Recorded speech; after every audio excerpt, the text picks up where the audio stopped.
Le 9 avril, c'est la date supposée à laquelle la guerre avec l'Iran pourrait se terminer. Les prix du pétrole s'effondreraient. Les actions pourraient en s'envoler. Ça va être du lourd. Si ça se confirme, il reste encore beaucoup de détails à régler. On a tout ça pour vous aujourd'hui. On a les derniers graphiques boursiers, les graphiques du Bitcoin, de l'Ethereum. On a beaucoup de choses à voir. Alors, on ferait mieux de s'y mettre tout de suite. Donc, tout d'abord, ce responsable israélien a déclaré à Yeti Oath, ce type, que Washington a fixé le 9 avril comme date pour mettre fin à la guerre contre l'Iran. Intéressant. C'est probablement à peu près le délai nécessaire pour voir les choses se résoudre dans une certaine mesure, une sorte de cessez-le-feu, une sorte d'accord. Si cela se résout d'ici là, les pires scénarios liés à la situation actuelle du pétrole ne se réaliseront pas. D'accord, si nous sommes toujours dans cette situation à la fin du mois d'avril, accrochez-vous bien parce que ça risque de devenir vraiment très compliqué après ça. D'accord, car c'est alors qu'une récession mondiale devient vraiment possible. Si les prix du pétrole dépassent largement les 150 $, le baril c'est vraiment une très mauvaise nouvelle pour tout le monde, partout. D'accord, ce n'est pas juste, vous pensez devoir payer plus cher pour l'essence, mais en réalité tout augmente, pas seulement l'essence. Une perturbation temporaire peut provoquer des pics de prix temporaires. Mais si cela s'inverse rapidement après le 9 avril, alors au final, ce n'était qu'une perturbation à court terme. Les marchés se rétabliront. Les économies iront bien. Tout ira pour le mieux. La pression est forte pour conclure un accord. Je sais que vous pensez sûrement en l'arc, on parle beaucoup de macroéconomie, mais tout tourne autour de ça, c'est l'essentiel, d'accord? Si le conflit avec l'Iran ne se termine pas bientôt, cela aura des conséquences extrêmement graves pour les économies mondiales. Le nouveau guide suprême de l'Iran a accepté de négocier avec les États-Unis et de parvenir à un accord, selon des sources médiatiques israéliennes. Chacun voudra une porte de sortie. Politiquement, Donald Trump a besoin d'une solution et ne peut laisser les prix du pétrole rester élevés longtemps. Il ne veut pas être celui qui a provoqué la dépression mondiale. D'accord, il a besoin d'une porte de sortie. Les Iraniens veulent aussi une issue et retrouver une certaine normalité. Ils se battront si nécessaire, mais je suis sûr qu'ils préféreraient éviter cette guerre destructrice. Selon une source informée citée par Tasnim, Trump s'est retiré. Pas de négociation. Un haut responsable de la sécurité a indiqué à Tasnim que Trump a renoncé à frapper des infrastructures critiques après que les menaces militaires de l'Iran ont été jugées crédibles. La pression des marchés financiers et les risques pesant sur les obligations américaines et occidentales ont également contribué à ce retrait. Des émissaires ont envoyé des messages à l'Iran depuis le début de la guerre, mais l'Iran affirme qu'il continuera à se défendre jusqu'à ce que la dissuasion soit atteinte. J'en suis sûr, bien sûr, ils continueront à se défendre, n'est-ce pas? Et ils ne veulent pas paraître faibles, ils ne veulent pas donner l'impression d'être ceux qui essaient en caco de conclure un accord, ils veulent préserver leur fermeté, que nous sommes super fermes. Ne nous cherchez pas. D'accord, mais il y a des discussions en arrière-plan. À quoi ressemble cette conversation? À quoi ressemble l'accord final? Ce que l'Iran accepte et ce que les États-Unis acceptent sera bien sûr le facteur déterminant pour la façon dont tout cela va se résoudre. Aucune négociation n'a eu lieu. L'Iran prévient que le détroit d'Ormuz et les marchés de l'énergie resteront instables et que l'ultimatum de 5 jours de Trump montre une escalade. Donc d'un côté, vous avez les Iraniens qui disent qu'il n'y a pas de négociations en cours parce qu'ils ne veulent pas paraître faibles, n'est-ce pas? Trump dit que des négociations sont en cours parce qu'il veut donner l'impression qu'il va conclure un accord et parvenir à un compromis. Des négociations sont en cours, d'accord.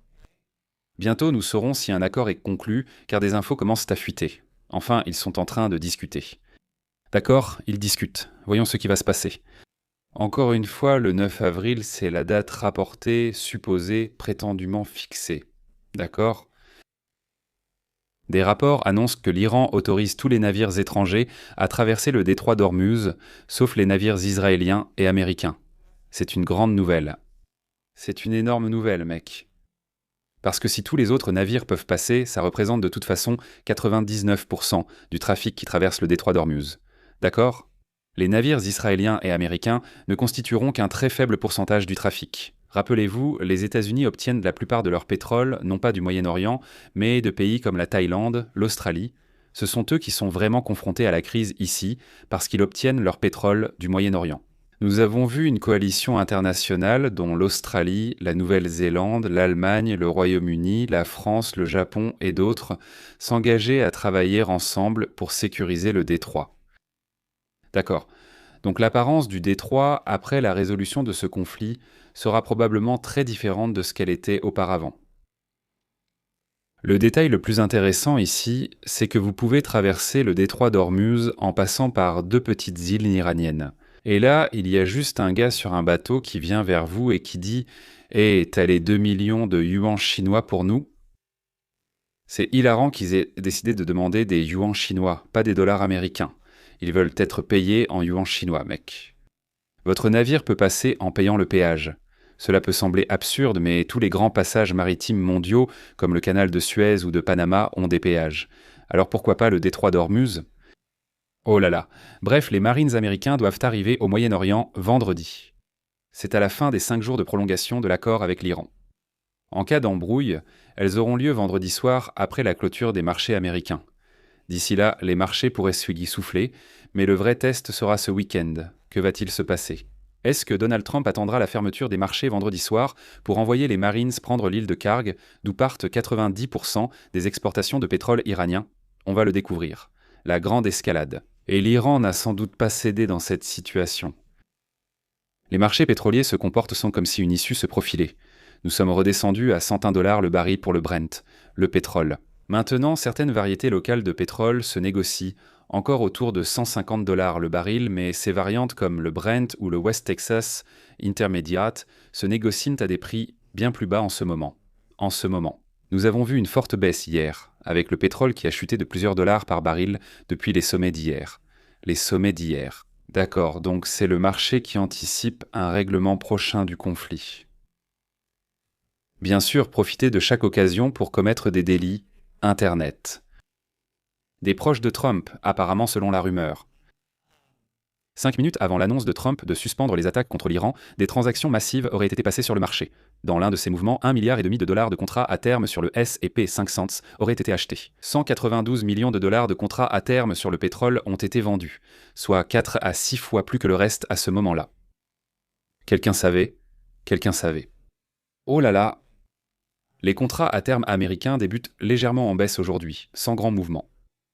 Le rebond d'hier sur les actions était appréciable, mais il a été de courte durée et est retombé sous la moyenne mobile exponentielle à 200 jours. C'est une bougie quotidienne plutôt vilaine, à mon avis. On est brièvement passé en zone de survente vendredi.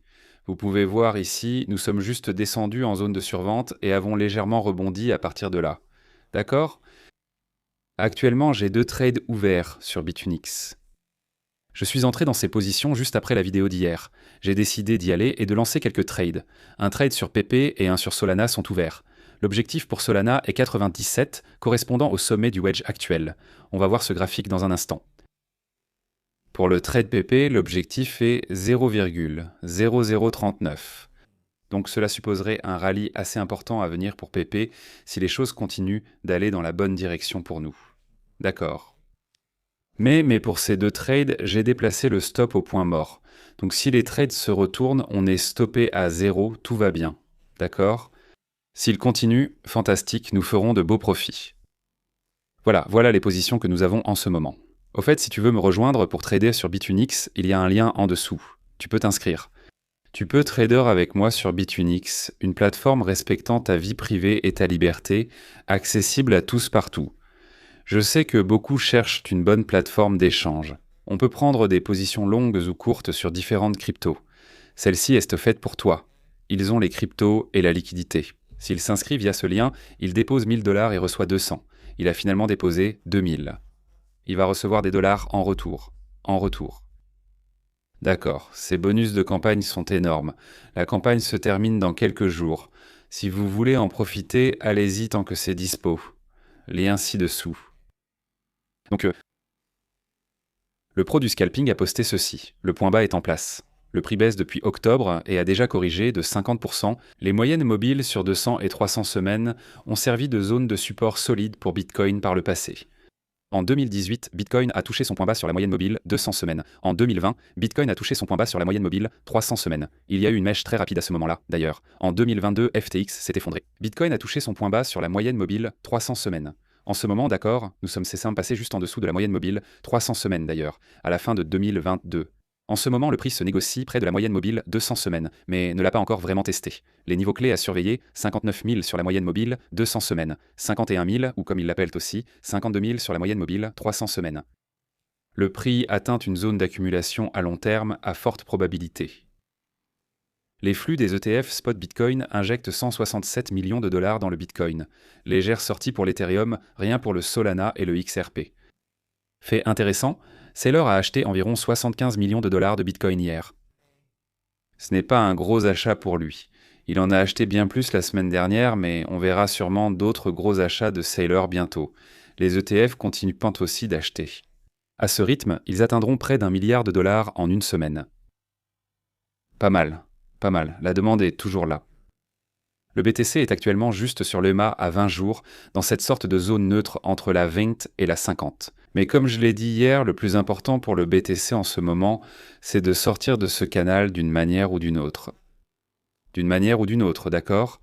Cela impliquera un mouvement de 10 000 dollars, soit une cassure à la hausse, soit une cassure à la baisse. Si on casse les 66 000, on vise les 56 000, soit la moyenne mobile simple sur 200 semaines. Si on casse au-dessus des 76 000, on va vers les 86 000, ce qui correspond à peu près à l'EMA à 200 jours.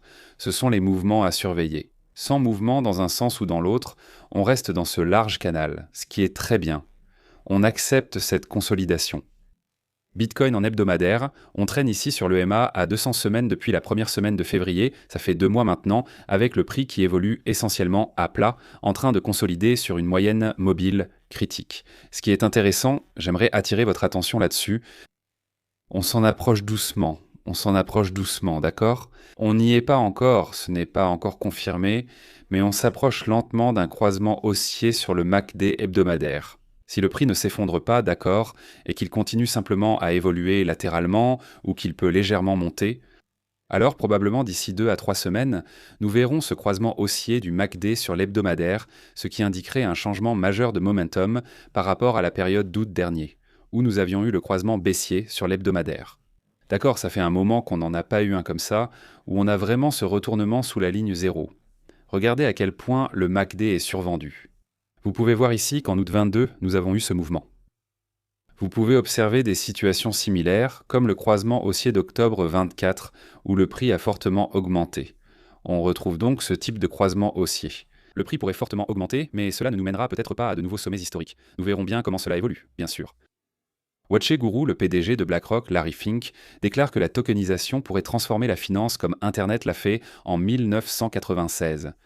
Rappelez-vous, Larry Fink veut littéralement tout, absolument tout mettre sur cette fichue blockchain. Tokeniser tout, mon gars. Et bien sûr, quel réseau va en bénéficier ? Solana, Ethereum. Solana ici, toujours dans le schéma de coin ascendant. Il doit dépasser le niveau en dollars pour casser à la hausse.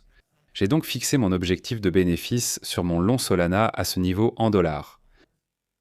Si on casse en dessous de 89, environ 88, alors cela pourrait signaler une baisse beaucoup plus profonde ici, parce que l'objectif ici va en fait être assez important. Il s'agit d'une baisse d'environ 20 dollars. Si on casse 86, on va vers 66 et on pourrait retester ses plus bas. On verra bien comment ça évolue. Mais aucune cassure confirmée n'a encore eu lieu dans un sens ou l'autre. Le mouvement de dimanche était vraiment juste une sorte de fausse baisse, le genre de chose habituelle du dimanche, qui s'est inversé très rapidement après un tweet de Trump, bien sûr. Ethereum se trouve actuellement sur l'EMA à 20 jours, toujours vraiment dans le cadre plus large que nous avons ici pour ce motif de biseau ascendant. Nous avons eu une brève cassure, elle n'a pas duré. La macro a pris le dessus et cela n'a pas pu tenir. Cependant, nous devrions avoir un dénouement ici dans un avenir pas trop lointain. Quand ce sera le cas, ne compliquons pas les choses. Regardons juste les niveaux, d'accord ? Au-dessus de 2250 dollars, on casse à la hausse. Sous 1950 cassures à la baisse et nouveau plus bas, car le mouvement implicite est conséquent. De 2700 à 2150, donc c'est un mouvement d'environ 400 à 500 dollars à la baisse. Donc on regarde potentiellement un ETH à 1500 dollars dans cette situation si on casse à la baisse là-dessus, d'accord ? D'accord ? Fait intéressant, mec. L'or a connu quelques semaines folles. En baisse de 25% en un mois, il a rebondi sur le MA à 50 semaines hier et a connu un gros rallye de 4100 à 4400. Le rallye de l'or n'est pas encore terminé. Cependant, il est toujours possible que la semaine du 26 janvier ait marqué un sommet à court terme pour l'or, d'accord? La tendance baissière est actuellement en cours. Je pourrais voir un rebond jusqu'à la moyenne mobile à 20 semaines, qui est autour de 4600, ou même jusqu'à cette ligne de tendance baissière, qui est actuellement autour de 1100 $. La tendance est déjà baissière. Si tu attends d'une cassure et de nouveaux sommets sur l'or, il faudra beaucoup de travail et d'achat. Et je veux juste rappeler à tout le monde, bien sûr, qu'on a partagé cette configuration pour Circle quand le prix se négociait à dollars, d'accord, dans notre newsletter gratuite. Le lien est en bas si tu n'es pas encore inscrit à la newsletter gratuite. Circle est à 126, il semble consolidé actuellement. Le MACD journalier va bientôt croiser à la baisse et il a été en surachat. Honnêtement, à ce stade, un refroidissement serait cool et normal. Et si ça se calme, tu pourrais voir le prix faire un repli assez net. Disons pas la plus grosse correction du monde, mais une correction suffisante. Je ferai attention à ce genre de scénario qui pourrait se produire. 25%, c'est peut-être moi qui deviens gourmand. Tu sais, redescendre vers 90 $. Peut-être qu'on le verra juste redescendre vers la moyenne mobile exponentielle sur 20 jours, soit une baisse d'environ 13%. Ça représenterait une baisse totale d'environ 20% par rapport au récent plus haut. D'accord. Tesla est toujours dans sa tendance baissière, une tendance baissière très nette. Le graphique c'est vraiment très clair en ce moment. Si vous êtes optimiste sur Tesla, vous voulez qu'elle dépasse la ligne orange. Si vous êtes un optimiste sur Tesla qui veut simplement acheter des actions, 290 MEC, 290 à la moyenne mobile exponentielle sur 200 semaines. Ce serait un bon endroit pour en acheter, disons-le ainsi. Au fait, sympa. Le short sur le Bitcoin a rapporté de bons profits à l'un de nos membres du cercle interne sur Discord. Il l'a clôturé. Il faut clôturer ces trades, mec. Ce sont des positions de trading à court terme, non? 32% de profit. Très beau trade, félicitations, monsieur. C'est un beau profit. Nous avons partagé ce signal avec nos membres du cercle interne sur Discord pour vendre le Bitcoin à découvert. Tu veux rejoindre le cercle interne? Le lien est en bas. On espère t'y voir. Ce groupe est fantastique. Nous avons d'excellents outils d'IA pour toi. Nous avons notre bot d'analyse de tokens, notre bot Lark Davis, qui examine essentiellement les tokens pour toi, te dit si ce sont des arnaques, peut analyser les graphiques de pour toi, tout ce genre de choses. En plus, nous avons des rapports hebdomadaires sur les altcoins, des rapports hebdomadaires sur les actions technologiques. Tu recevras des signaux de trading comme celui que nous venons de partager, qui a donné ce beau gain sur la position short. Mises à jour hebdomadaires sur crypto, actions et métaux, avec position longue et courte. Tu recevras aussi notre cours de trading gratuit. Ce cours de trading coûtait 39,99 $, mais il est offert gratuitement. Pourquoi ne pas t'inscrire sur Discord? C'est 50 $ par mois avec 7 jours d'essai gratuit. Tu peux venir tester nos outils, vérifier nos trades et donner ton avis. On serait ravis de te voir. Merci d'avoir regardé, à la prochaine vidéo. Salut!